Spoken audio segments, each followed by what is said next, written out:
جلس عمي المختار في باب العمارة كما دأب على ذلك منذ أكثر من 30 عاما.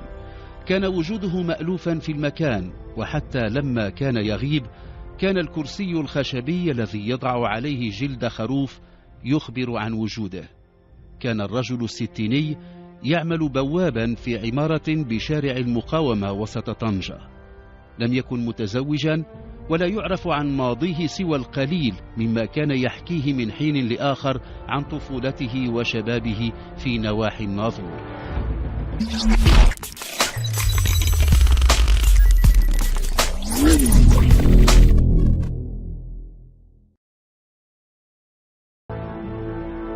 منذ فترة التحى، وكان يشاهد وهو يصلي حين يترك باب غرفته مفتوحا. كان سكان العمارة يعطفون عليه، الأقدمون من بينهم يعدونه واحدا من العائلة، ومع ذلك فإنهم قلة من يعرفون اسمه العائلي. اشتهر باسم الناظوري، عم المختار الناظوري وكفى.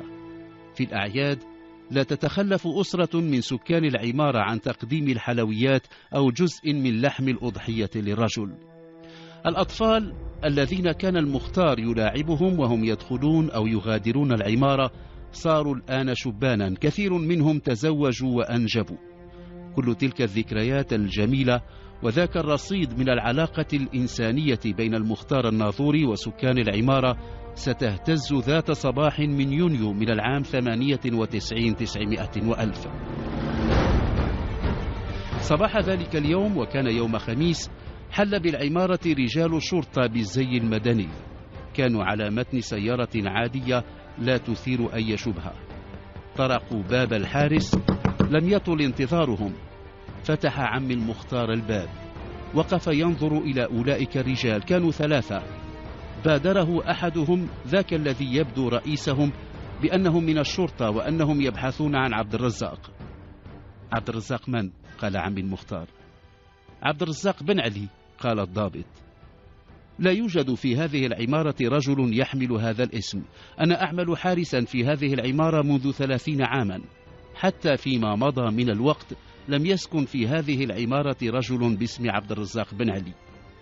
كان الضابط ينظر إليه بتركيز، وكان عمي المختار وهو يتكلم يحاول أن يتفادى تلك النظرات النفاذة. ثم دون مقدمات فاجأه الضابط بأنه يقصده هو. من؟ أنا؟ نعم، أنت من نريد، أنت عبد الرزاق بن علي. قال وهو يحاول الابتسام: لا يا سيدي، أظنكم أخطأتم الشخص، أنا اسمي المختار الناظوري. قالها بنبرة لا تخلو من لكنة ريفية. لا تحاول التملص، لقد توفرت لدينا كل المعلومات عنك وعن كل المناطق التي مررت بها في فرارك من الناظور بعد أن قتلت ذاك الرجل. أنا لم أقتل أحدا، أكرر لكم أنكم أخطأتم الشخص، أنا رجل بلا مشاكل. اسألوا سكان العمارة الذين يعرفونني منذ 30 عاما. خذوه إلى السيارة. كبل رجل الأمن العام المختار وساقاه إلى السيارة. كان بعض السكان قد تحلقوا عند مدخل العمارة، كانوا مذهولين. أغلبهم قالوا إن في الأمر خطأ، وإن الحقيقة لن تلبث أن تظهر. لا تبعد عمارة شارع المقاومة عن المقر المركزي للشرطة سوى بضع مئات من الأمتار. بعد أقل من ساعة بدأ استجواب المختار. ظل الرجل متشبتا بأنه ليس عبد الرزاق بن علي وأنه المختار الناظوري. كان مصرا على ما يقول. وكان العميد رئيس مصلحة الشرطة القضائية قد أمر من قبل أن ترفع بصمات الرجل. وبعد ساعتين جاء أحد المفتشين يحمل نتيجة عرض بصمات عم المختار على الحاسوب المركزي. كانت بصمات رجل يدعى عبد الرزاق بن علي من مواليد إقليم الناظور في العام 36 900 وألف. كانت المعلومات تفيد بأن الرجل مبحوث عنه في جريمة قتل. كان الضابط الموكول إليه استنطاق الرجل يردد بصوت جهوري تلك المعلومات، ثم نظر إليه. قال له: أنت مبحوث عنك منذ 32 عاما بتهمة قتل عبد الله الموساوي. قتلته بالقرب من نقطة العبور إلى مليليا المحتلة في 13 من أبريل من العام 66. صحيح أنك نجحت في التخفي 32 عاما، ولكن هروبك كما الكذب حبله قصير. صمت المختار وأطرق برأسه، لعل تفكيره مضى بعيدا وعاد إلى كل تلك السنوات التي أمضاها متخفيا.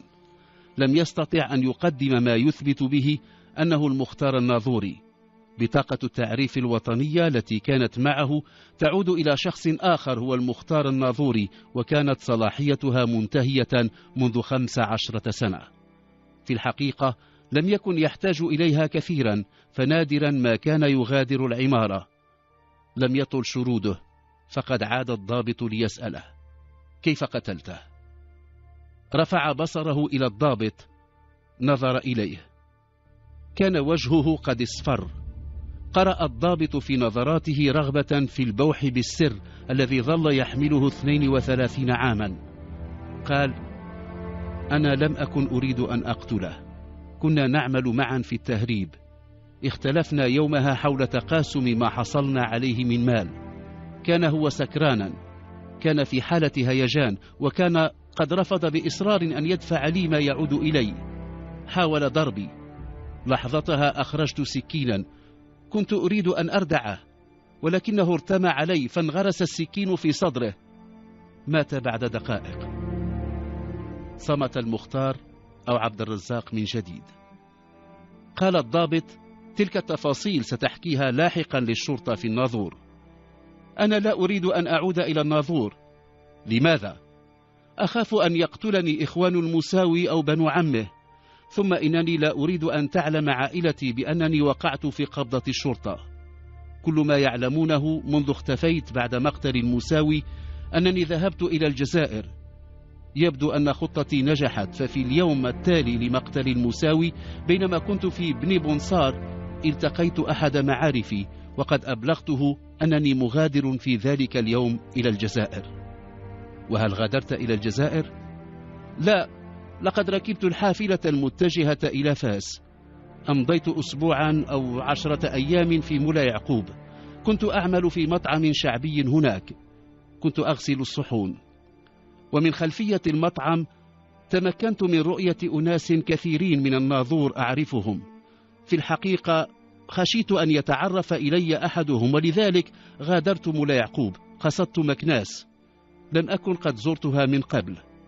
عملت في معصرة للزيتون، كان رب المعصرة رجلا طيبا، جعلني أتخذ من زاوية من المعصرة سكنا. مكثت هناك عاما أو نحو عام.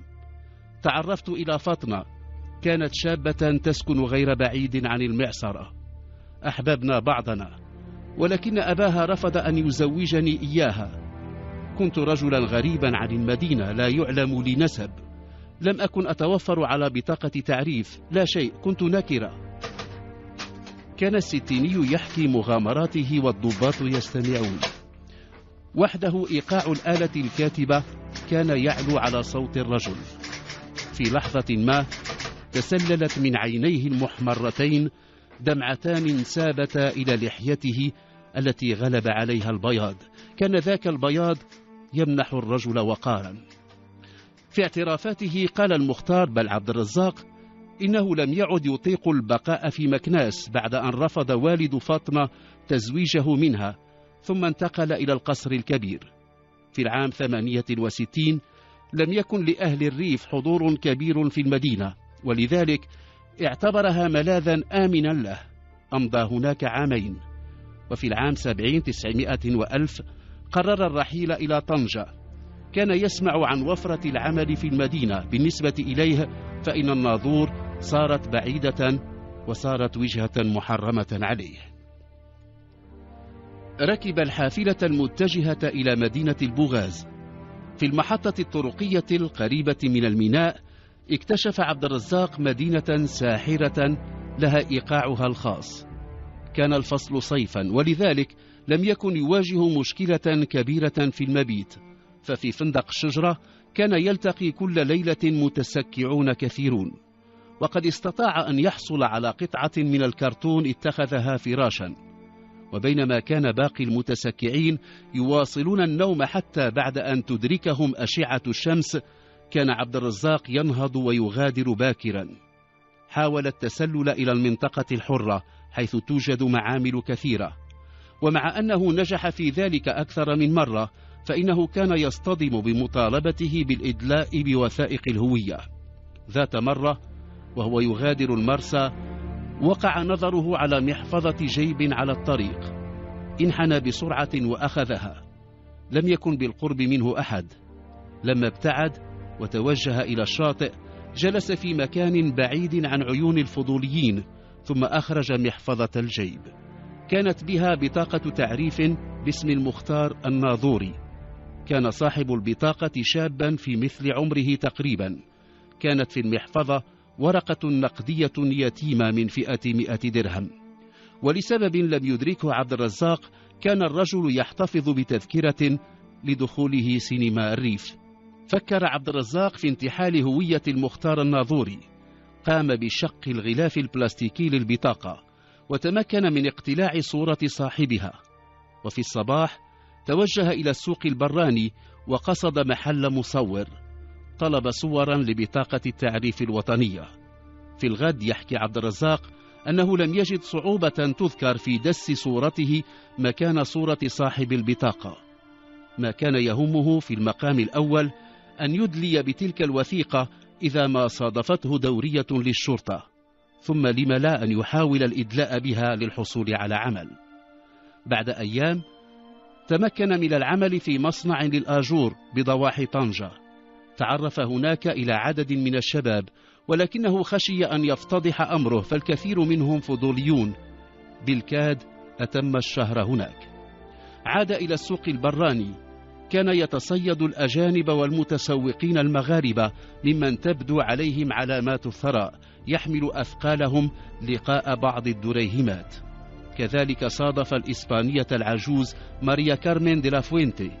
كانت امرأة تخطت 60، وقد أعجبها التعامل مع ذاك الشاب الريفي الذي كان يتحدث الإسبانية بطلاقة. كانت ماريا كارمين تعمل بوابة في عمارة بشارع المقاومة، وكانت قد ترملت منذ 10 سنين. مع مرور الوقت صارت تعطف على ذلك الشاب الريفي، وقد باحت له بأنها تريد الرحيل إلى إسبانيا، تريد أن تنهي حياتها بين ذويها في خيرونا. منذ تلك اللحظة التي علم فيها بأنها سترحل، صار عبد الرزاق الذي ألف الآن بمناداته بالمختار يعمل من أجل أن يؤول إليه مكانها.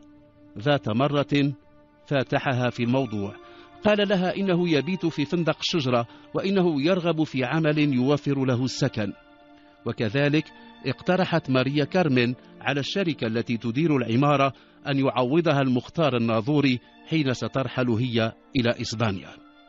أمضى المختار عم المختار نحو 30 عاما في خدمة سكان العمارة الذين جاءوا إلى المفوضية يشهدون له بالاستقامة. لا أحد منهم كان يعلم أن عم المختار لما كان شابا يعمل في التهريب قتل شريكا له.